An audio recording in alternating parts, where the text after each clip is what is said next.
KSRTC ജീവനക്കാർ കുറച്ചു കാലമായി ആശ്വാസ വഴിയിലാണ്. വകുപ്പിന്റെ മന്ത്രി മാറിയതോടെ അവരുടെ ശമ്പളവും നേർവഴിയിൽ ട്രാക്കിലായി.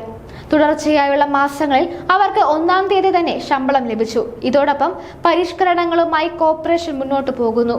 ഇതോടെ ജീവനക്കാർ ആശ്വാസത്തിലാണ്. ഇക്കുറിയും ആ പതിവ് തെറ്റിയില്ല. KSRTC ജീവനക്കാർക്കും ഈ മാസം 1-ാം തീയതിക്ക് മുൻപേ ശമ്പളം അക്കൗണ്ടുകളിൽ എത്തിയെന്ന് ഗതാഗത മന്ത്രി KB ഗണേഷ് കുമാർ പറഞ്ഞു. ജീവനക്കാർക്കൊപ്പമാണ് എന്നും എപ്പോഴുമെന്നും മന്ത്രി പറഞ്ഞു. KSRTCയിലെ മുഴുവൻ ജീവനക്കാർക്കും ജൂൺ മാസത്തെ ശമ്പളം 30-ാം തീയതി വിതരണം ചെയ്തെന്നാണ് മന്ത്രി അറിയിച്ചത്. തുടർച്ചയായി 11-ാമത്തെ മാസമാണ് KSRTCയിലെ ജീവനക്കാർക്കുള്ള ശമ്പളം ഒറ്റത്തവണയായി നൽകുന്നത്. ശമ്പള ഇനത്തിനായുള്ള 80 കോടി രൂപ വിതരണം ചെയ്തു. ജീവനക്കാരുടെ ശമ്പളം ഒറ്റ ഗഡുവായി 1-ാം തീയതി തന്നെ നൽകുമെന്ന് മുഖ്യമന്ത്രിയും ഗതാഗത വകുപ്പ് മന്ത്രിയും നേരത്തെ പ്രഖ്യാപിച്ചിരുന്നു. തുടർന്നുള്ള മാസങ്ങളിലും KSRTC ജീവനക്കാരുടെ മുഴുവൻ ശമ്പളവും 1-ാം തീയതി തന്നെ ഒറ്റത്തവണയായി നൽകുന്നതിനുള്ള നടപടികൾ സ്വീകരിച്ചിട്ടുണ്ടെന്ന് മന്ത്രി പറഞ്ഞു.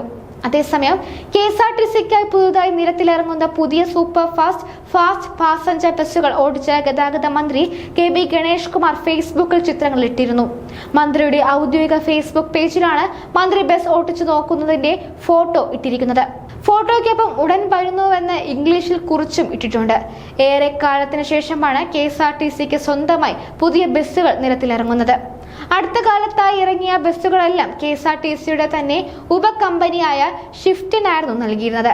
അതിനാൽ തന്നെ ടാറ്റയുടെ പുതിയ സൂപ്പർ ഫാസ്റ്റ് പാസഞ്ചർ ബസ്സുകൾ KSRTCക്കായി പുറത്തിറക്കുന്നത് ഏറെ ആകാംക്ഷയോടെയാണ് ആനവണ്ടി പ്രേമികളും യാത്രക്കാരും നോക്കിക്കാണുന്നത്. അതേസമയം ബസിന്റെ ഡിസൈനിനെ കുറിച്ചും ചർച്ചകളുണ്ട്. ബസിന്റെ ഡിസൈൻ മോശമാണെന്നും പെയിന്റിങ്ങിനടക്കം മാറ്റണമെന്നും ആവശ്യപ്പെട്ട് നിരവധി പേരാണ് കമന്റ് ചെയ്യുന്നത്. ടാറ്റയുടെ ഷാസിയിൽ ACGL കമ്പനിയാണ് ബോഡി നിർമ്മിച്ചിരിക്കുന്നത്. ഗോവയിലെ ACGL കമ്പനി നിർമ്മിച്ച ബസിന്റെ ഉൾവശവും സീറ്റുമെല്ലാം നല്ല നിലവാരത്തിലുള്ളതാണെന്നും എന്നാൽ കാലത്തിനനുസരിച്ചുള്ള ലുക്കല്ലെന്നും ഡിസൈനിൽ മാറ്റം വരുത്തണമെന്നുമാണ് പലരും കമന്റിലൂടെ ആവശ്യപ്പെടുന്നത്. കാലപ്പഴക്കം ചെന്ന ഓർഡിനറി ബസ്സുകൾക്കടക്കം പുതിയ ബസ്സുകൾ കൂടുതൽ ഇറക്കണമെന്നും യാത്രക്കാർ ആവശ്യപ്പെടുന്നുണ്ട്. 2018 100 ഡീസൽ ബസ്സുകൾ വാങ്ങിയ ശേഷം 6 വർഷത്തെ ഇടവേളയ്ക്ക് ശേഷമാണ് സംസ്ഥാനത്തേക്ക് പുതിയ KSRTC ബസ്സുകൾ എത്തുന്നത്.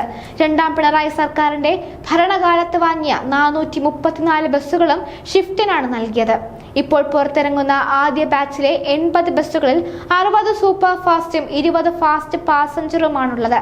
ഇതിനു പുറമെ അശോക് ലൈലാൻഡിന്റെ 8 AC sleeper, 10 AC sleeper cum seat, 8 AC semi seat എന്നീ വിഭാഗത്തിലുള്ള ബസ്സുകളും പുറത്തിറക്കുന്നുണ്ട്.